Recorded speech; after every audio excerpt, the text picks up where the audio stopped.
संत सेवा की महिमा बहुत बताते हैं, जिसे सुनकर मेरा मन भी करता है कि मैं संत सेवा करूं, पर समर्थ नहीं।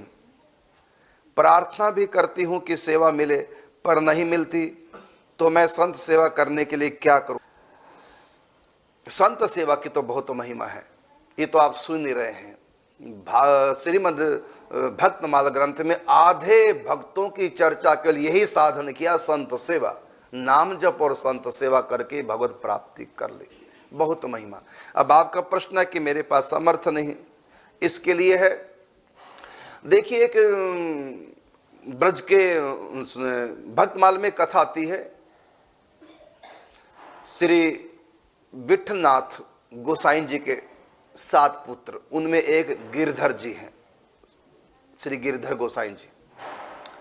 उन्हीं के एक शिष्य थे, बणिक व्यापारी, काम अच्छा धंधा चलता था उनका, खूब संतों की सेवा करते, सिरनाथ जी की सेवा करते, गिरिराज गोवर्धन में जितने भी संत सब की सेवा वो करते थे। उसके बाद उनका सिर छूटा, फिर उनके पुत्र, लेकिन पुत्र के आते ही व्यापार ठप हो गया, काम धंधा रुक गया, आमदनी समाप्त हो गई, घर का खर्चा भी मुश्किल से चल पाता। अब वो अपने गुरुदेव श्री गिरधर गोसाई जी से कहने लगे कि मेरे पिता के होते बहुत संतों की सेवा होती थी, लेकिन अब दरिद्रता घर में आने से संत सेवा नहीं मैं कर पाता, इसके लिए मुझको बड़ा कष्ट है, तो आप कृपा करो कि मेरी आमदनी बढ़े। तो उस समय श्री गिरधर गोसाई जी ने सोचा कि कई बार लोग भगवान का, संतों का नाम लेकर के आशीर्वाद लेना चाहते हैं कि मेरी आमदनी बढ़े तो मैं इतना करूं, मेरा व्यापार चले तो मैं इतना करूं। तो अपना व्यापार चलाने के लिए आशीर्वाद लेने का ये संत का सेवा का तो बहाना कर रहे हैं। ये भी कई बार होता है, हमारे साथ भी ऐसे कई बार घटना घटी है। महाराज जब से मेरी नौकरी लग जाए तो मैं ऐसा करूंगा, और बाद में किया नहीं, और उसका दंड मिल गया, नौकरी छूट गई, तो अपराध हो जाता है। जब संकल्प किया तो करना चाहिए। तो श्री गिरधर गोसाई जी को लगा कि कहीं ऐसा तो नहीं कि ये धन के लालच में आके संत सेवा का बहाना करके मुझसे आशीर्वाद लेना चाह रहे हैं या कोई उपाय पूछ रहे हैं। तो उन्होंने ठाकुर जी से प्रार्थना की, प्रभु यदि ये सचमुच में संत सेवा के लिए धन चाहता है तो उनके ऊपर कृपा कर दो। और संत की सुनाई तो होगी भगवान के दरबार में, तो सुनाई हो गई। और ये भी कहा था कि यदि ये केवल धन के लालच से ऐसा कह रहे हैं संत सेवा का बहाना करके, तब तो भले ही संपत्ति नहीं देना, नहीं तो आप इनका धंधा व्यापार चला दो। यदि ये संत सेवा करना चाहते हैं, इससे आपके संतों की सेवा भी होगी, यदि उनके मन में संत सेवा का चाव है। तो कुछ समय के बाद उनका धंधा प्रारंभ हो गया, धंधा बहुत बढ़िया चला। तो गिरधर गोसाई जी समझ गए कि इसका मतलब है कि ये सचमुच में संत सेवा करना चाहता, और की भी संत सेवा, खूब संत सेवा करता था।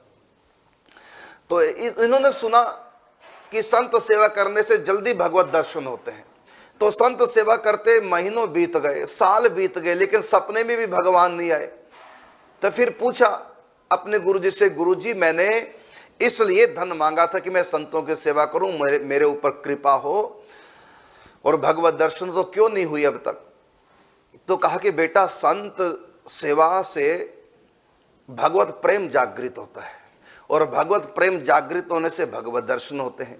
तो तुम्हारे हृदय में अब तक क्या प्रेम जागृत नहीं हुआ भगवान के प्रति।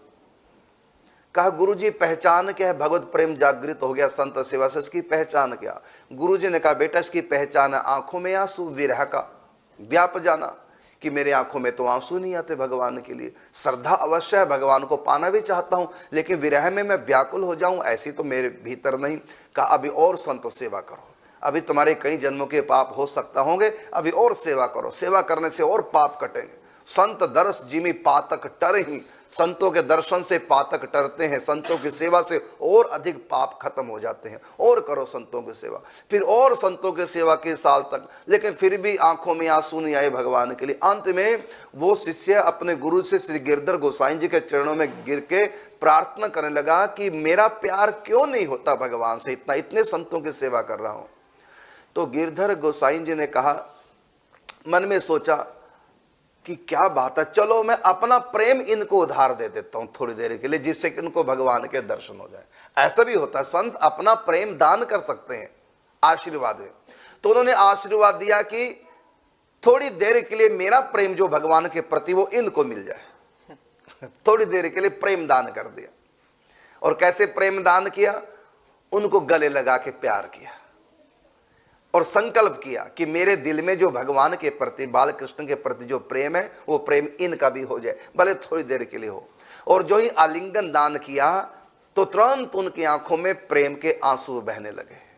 और जो ही आंसू बहने लगे, अभी ऐसे गले लगे थे, देखा सामने श्रीनाथ जी ठाकुर जी प्रकट, बंसी बजाते दर्शन दे रहे हैं, और दर्शन दिए तुरंत गायब हो गए, क्योंकि थोड़ी देर के लिए प्रेम दान किया था श्री गिरधर गोसाई ने।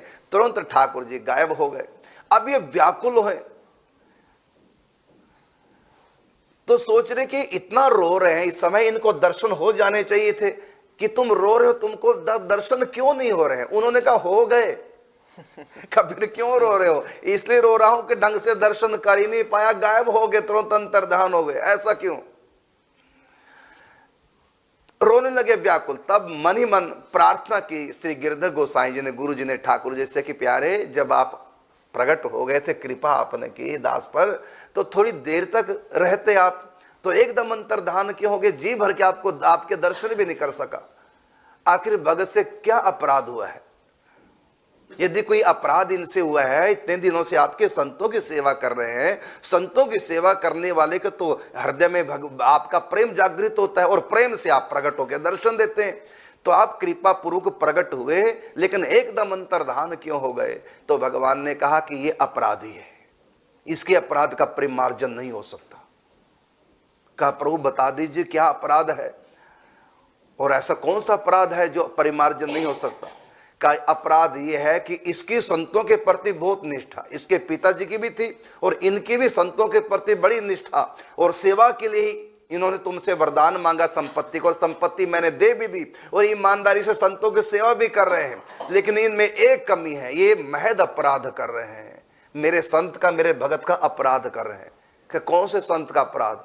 कहा कि इनकी जो धर्म पत्नी है वो भी संत है, गृहस्थ में रहकर मेरे संतों के प्रति बड़ा लगाव रखती है, बहुत सेवा का भाव, लेकिन ये उनको संत सेवा करने नहीं देते। अकेले आते हैं संतों की सेवा करने, वो भी संग में आना चाहते हैं, पत्नी को रोक के रखते, तू घर में ही रह, बाहर नहीं। तो मेरे संतों की सेवा से ये रोक रहे, इसलिए संत अवज्ञा हो गई।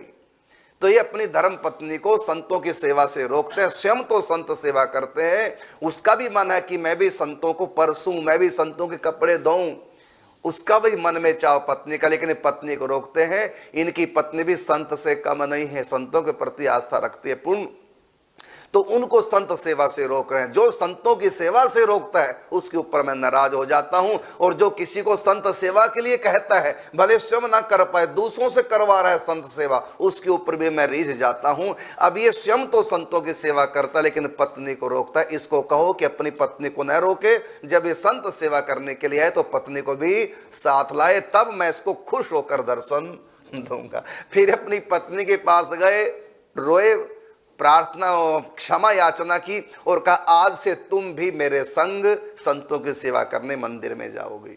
अब वो आने लगी, अब ठाकुर जी हर रोज उसके साथ में प्रेम के खेल करने लगे। इतनी महिमा है संतों की। अब इनका प्रश्न था कि मेरे पास तो कुछ है नहीं, अब मैं संत सेवा कैसे करूं?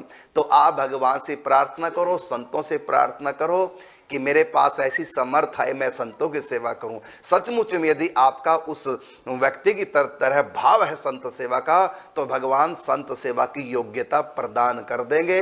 यदि आपके अंदर संत सेवा का भाव है,